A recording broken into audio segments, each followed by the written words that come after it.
What happened was we were in England at the time that the Discovery crew re-entered and came back, and it was a news story. And tagged onto the news story, there was the fact that NASA had played Good Day Sunshine to wake them up, and I think they played it on the news story. I didn't actually see the news story, but a friend of mine, my assistant, said, wow, it was great, you know, and they played Good Day Sunshine, and so we were buzzing on that. And so we thought, wait a minute, we're going to do that in the show. What we should do is try and get some film. So we'll try and get in touch with NASA and see if they've got any film that we can use on our big screens behind us to make a bit more of a show about it. That actually, getting the film was my wife's idea. She said, it'd be great, you know, I'm sure they've got some stuff. And we said, so we did that. So the combination of friends put this idea together. It's been fantastic. When we started off the tour and we just had the film of the Discovery crew, I think it hit a chord with American audiences because, well, they're American, number one, and that's their space shuttle going up there.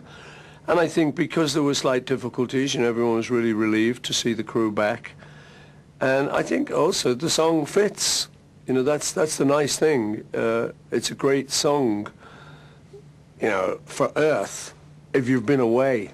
You know, Good Day Sunshine, you know, that like wakes you up and gets you back into the swing of things. So that was really exciting, and the reaction to that just on its own has been fantastic wherever we've gone. And I've heard people afterwards say, wow, that Good Day Sunshine, that spaceship thing, that was really cool, you know.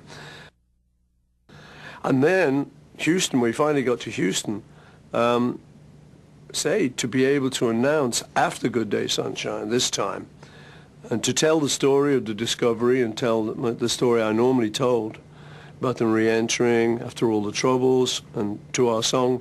I was then at the end of the song able to take the applause, let it die down a tiny bit, and say, okay, we got a surprise for you, ladies and gentlemen, the crew of the Discovery.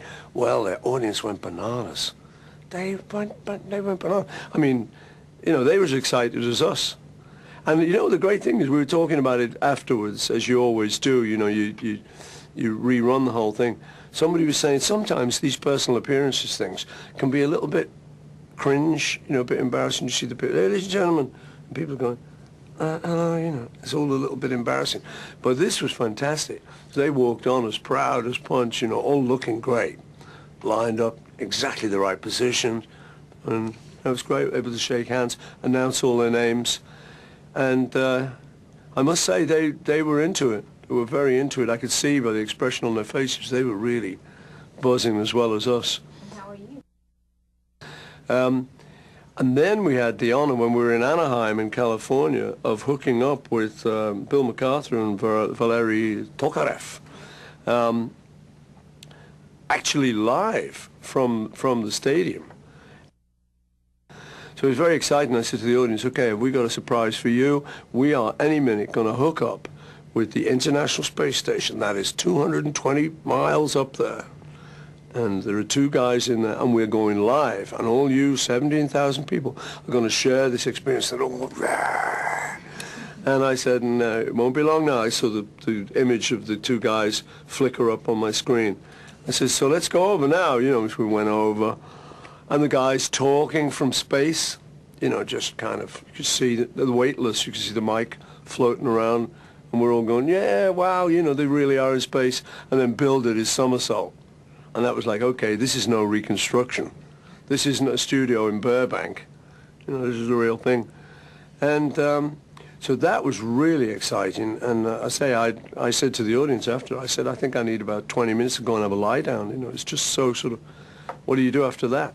So that was very exciting for all of us. We haven't stopped talking about it since. No contact.